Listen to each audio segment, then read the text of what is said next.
What I'm going to do is read just the prologue, which is only 2 pages long. And then I'm going to read a short section from the 1976 portion of the story, which is the precipitating incident that starts the whole thing. So, by the time I came home for good that spring, the road we had fought against for so long had at last been built. The 20-year struggle to prevent those lanes of concrete from knifing through our neighborhood, splitting our community in two, had seen us protesting in front of the White House, even petitioning the Supreme Court.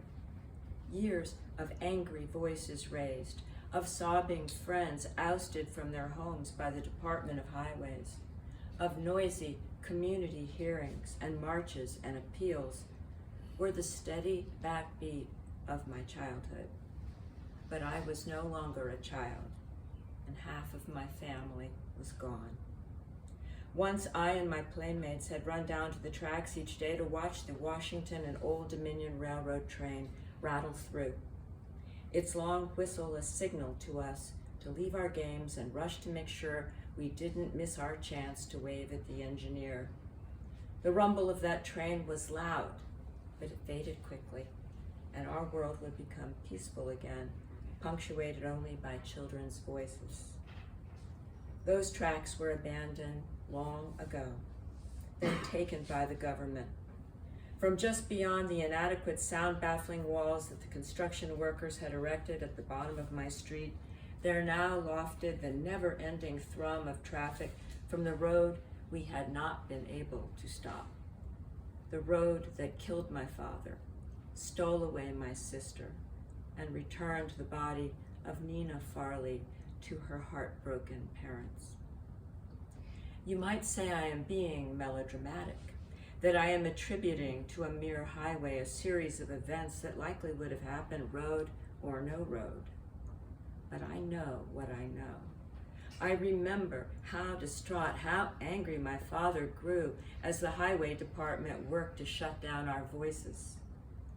I remember how my sister began to drift away from us after we lost Dad, lured by the wild, untethered boys who roamed the vacant lots that lay fallow during all the years of protests. And I will never forget what happened the night that Nina was killed in that dark, hidden spot that waited only for the highway to swallow it. That memory, the guilt I carried with me for years afterward for failing to do what I should have, nearly broke me, nearly kept me from having a happy life. The past can never be undone. We learn whatever we can from it. But it is when we drag it with us into the future, the heavy chain of it clanking behind us with every step we take, that we get in the way of the story we might otherwise live. So, chapter 1 of the novel begins with the character figures. I know exactly who that guy is. Chapter 1 begins in 1986. The main character had left Arlington behind. She graduated from WNL in 1976. By the way, in the book I call it Central High School. That was to avoid WNL and Arlington Public Schools getting angry with me. Bad things happen there in the story. But she had gone off and she had lived in Wisconsin and she had taught school in Wisconsin, but things went wrong for her there. And part of it is what happened to her this one particular night in 1976. And so I'm going to read just a short portion of that, and then I'm going to open it up to questions. Oh, but I should preface this by saying, in 1976, she's a real quiet, blend into the wall kind of girl. And lo and behold, out of nowhere, this really good-looking, popular guy has started to pursue her And they've been going out every night in his Camaro, and he's been like, hot to try to woo her. And she's been resisting thus far. The night that changed everything, the last night we spent together, was different than all the others. Devlin had pleaded with me to slip out after my mother fell asleep so that we could spend more time together.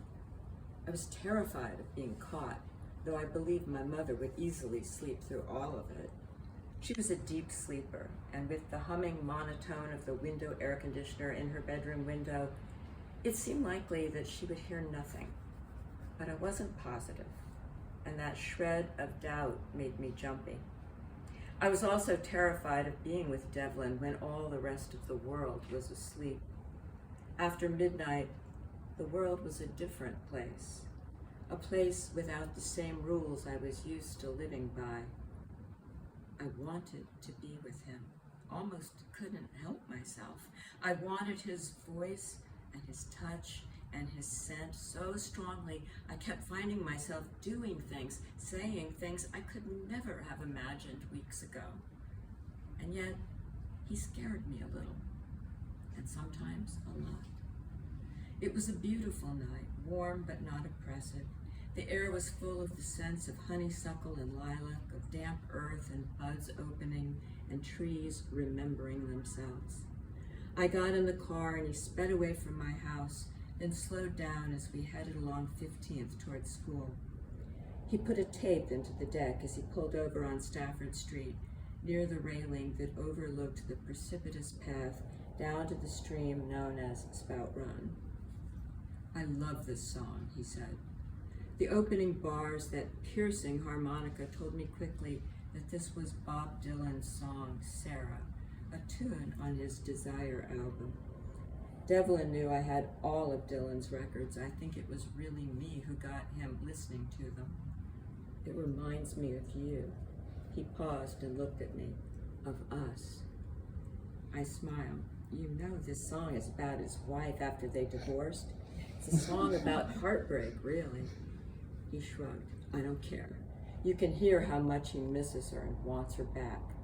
He leaned his head against the seat and sang along with Bob on the chorus, the plaintive refrain of Sarah, of her name. Damn, that's some serious need in that voice. That's some real pain. What was he saying? That he needed me the way Dylan needed his ex-wife? Or he needed me in the backseat of his Camaro, compliant and eager? We listened to the song about halfway through, then he turned off the engine. Come on, he said, opening his door. There's somewhere I want to take you. He pulled a blanket from the back seat and took my hand, leading me up the grassy hill to a spot beneath a tall tree, overlooking the stream some 30 feet below us. In the distance, I could see the school parking lot, but it was empty except for a beat-up orange and white VW van that looked to have been abandoned, and a couple of the custodian's utility vehicles. We were indeed alone. He spread the blanket in the grass, and I sat down beside him, looking at the stream far below, remembering the few times I had ventured down there as a child. My parents had not allowed me to play there, dark and deep and hidden as it was, but I had gone anyway, risking punishment. Once the hillside where we now were had been so thick with trees that the stream had been a secluded, clandestine place. But ever since the Department of Highways had slated this area as a right-of-way for their planned road, a lot of those trees had been taken down. In the parking lot behind us, a tall light now shone down into the moving, bubbling waters. Devlin and I were beneath one of the few trees that remained. He didn't waste any more words on me. He pressed me down beneath him on the blanket and kissed me along my neck, running his hand over my hip and then my thigh. He was more insistent with me that night than he had been before. But if he thought that having room to spread out rather than being cramped in his back seat was going to change my mind, he was wrong. He was pulling at my jeans, trying to get me out of them, when I heard a strange cry. What was that? I asked. He ignored me, kept grabbing at my zipper, yanking my shirt up around my neck, fumbling with my bra. I heard the sound again, sat up, struggling to tug my shirt back in place. A girl's voice cried out, and then a man's voice followed it, deep and angry. It seemed to me they were arguing. Looking down from our hillside perch at the stream below, I could see them, first in shadow and then in light. Back and forth between shadow and light they struggled. The man had a tight grip on the girl, was pulling at her clothing much as Devlin had just been pulling at mine. The girl was twisting, shoving, trying to get away from him. Her blonde hair flashed, then vanished, then flashed again. She was crying, screaming out, "Stop it! Let me go!" She broke away, stumbling a few steps, and he grabbed her again. She shoved hard against his chest and then toppled backward into the water. I heard the sound her head made when it cracked against a sharp rock sticking out of the stream. She didn't move. I clutched Devlin's arm. "Oh my God, he's hurt her. She's not getting up." Devlin said nothing and just stared down with me at the scene below. My heart was pounding, my voice getting louder. "Devlin, what should we do?" The man heard me then and looked up. The light from the parking lot above fell across his face, and I saw him plainly. He was not a man at all, but a teenager, no older perhaps than we were. He was very tall and thin and had long black hair with a startling streak of white through it that fell down toward one eye. He had no shirt on, and his chest was covered with dark curls. He strained through the darkness to look up at us, but we were in shadow. His brows were low and heavy. On his face was a look of utter terror. I glanced back at the girl. She hadn't moved, and I knew with a sickening, sinking certainty that she was dead. Devlin stood up and tugged me up as well. He grabbed our blanket and began dragging me back toward the car. "Hurry up, let's get out of here." I resisted, looking back over my shoulder. "But we should do something. That girl."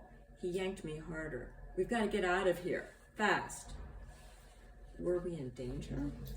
I didn't understand, but my whole body was surging with adrenaline, and so I followed behind him at a run toward the Camaro we had left parked on Stafford Street. He took off with a screech of tires up 15th towards my house. "We need to get to a phone, Devlin. We need to call the police." I was shouting because Dylan's Sarah was still in his tape deck, turned up to an unholy volume. Bob's plaintive cry was louder than the engine, louder than the thrumming of my heart inside my head. At the corner of my street, Devlin pulled over. His expression was stony and fierce. "We're not going to call the cops, Sarah.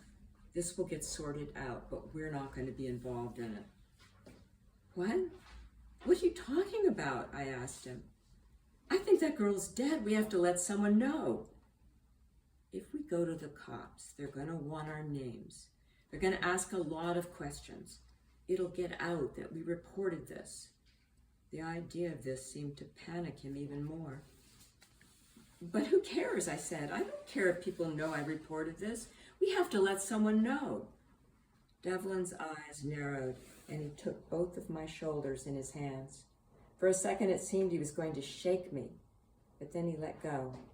"I don't want anyone to find out we were out here together." I blinked, silently, processing. Then, "You mean you don't want Allison to find out?" He didn't answer. "That's it, isn't it? You're not really done with her. You've just been playing around with me, waiting for Allison to take you back." I shook my head. "Oh my God, this is nuts. I'm going to call the police." The look he gave me then scared me into silence. "No," he said, "you're not." Devlin started the car back up, drove down my street, and stopped a couple of houses from mine. "Promise me you won't go to the cops, Sarah." I was silent. His face drew close to mine, and I could smell him, his sweat, his aftershave, the stale smoke on his shirt. And I knew in that second that I would never touch him, kiss him, or be in his car ever again. He was seething, but it felt to me less like anger than fear. "Promise me," he said. Okay, I said, "I promise." But I knew, even as I said the words, that I was lying. I waited until the Camaro sped off, turned the corner out of sight, and then I began hurrying down my street to the busy main road 2 blocks away. There was a phone booth there. I put in the dime my mom always insisted I carry, called 911, and told the man who answered what I had seen and where I had seen it. I described the guy who had pushed the girl. I made sure he understood I thought the girl was dead. Then he asked me for my name, and I hung up the phone. I ran back up my street as fast as I could go, slipped into my house, and crumpled in a heap in the entry foyer. Upstairs, I could hear the drone of my mom's air conditioner. She was still asleep. I wouldn't have to explain what I had seen. And in that instant, I was almost sorry. What precedes that chapter is she's gone on this job interview at her old high school. And as the department chair is leading her out of school, she looks into the gym and sees a man in there shooting hoops. And she recognizes him as the guy who committed that murder 10 years before. And she's terrified. So that's all I'm planning to read.